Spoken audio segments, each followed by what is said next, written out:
will legislate and discriminate via legislation and breaches Australia's obligations to international treaties. Of course, criminal enterprises.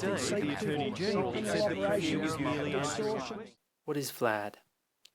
It is a bill that passed through the Queensland Parliament in 2013. It defines a vicious lawless associate as someone that commits an offence. A citizen is exempt, not if insufficient evidence exists, but if the citizen can prove their innocence. The Universal Declaration of Human Rights states all are equal before the law and are entitled without any discrimination to equal protection of the law. The VLAD Act continues and defines association as any other group of 3 or more persons, whether the group is legal or illegal. The UDHR again clashes by stating everyone has the right to freedom of peaceful assembly and association. What do we want? Freedom! When do we want it? Now! What do we want? Freedom! The price of liberty is eternal vigilance, as Thomas Jefferson once said. Somewhere we took our eye off the ball and we elected these people that supposedly represent us. We started the Motorcyclist Australia Party.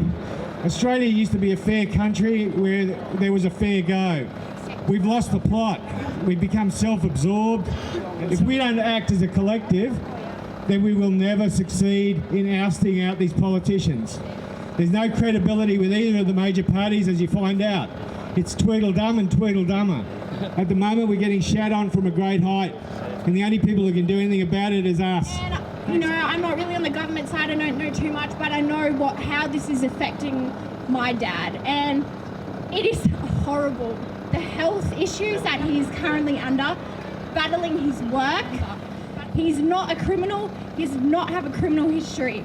So for anyone that thinks, well, if he's not doing anything wrong, then how does this affect him? Please talk to me, because it is affecting every one of us in our family. My family were under surveillance 24/7, all because my family were a part of a motorcycle club. Sometimes my younger brother and I would be approached and stopped by 2 male police officers. They would ask questions such as, "Hey Pedro and Eleni, how are things doing at home? What is your mum and dad doing?" We would just stay silent until they would leave.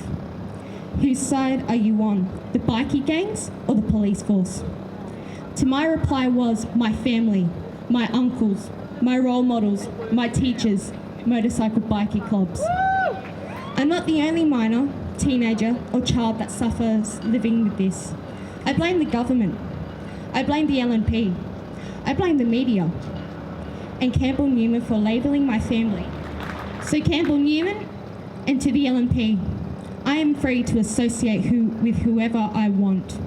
To know that you can sleep at night knowing this happens to children and teenagers is sickening and abhorrent. I hope you're satisfied with yourself. You know, I'm more comfortable going to somebody that looks like my dad than going to the police. I used to get searched in cars when I was little, and I'm terrified to go to a police officer if I need help. And nobody should ever feel like that. That's a horrible feeling to know that the people that are supposed to protect you could lock your father away. And yeah, if Dad can't work, then I can't go to school. I can't pursue my careers. Alex can't pursue his careers. You know, everything folds if Dad loses his job. Not something that I've ever really told anyone before. I grew up in a very violent, abusive home, and it took a rebel truck driver who was travelling with my dad to pluck me out of there and make sure I got a university education.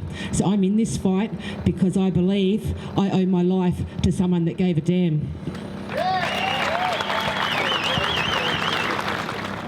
Now, I would like to direct this next thought to the Queensland Police Force standing around us. Mark my words, just as they did at the Royal Commission in 1881, all of you will be used as the fall guys and tossed aside with us, they're named riffraff, whilst they continue on their grab for cash and elite corporate status.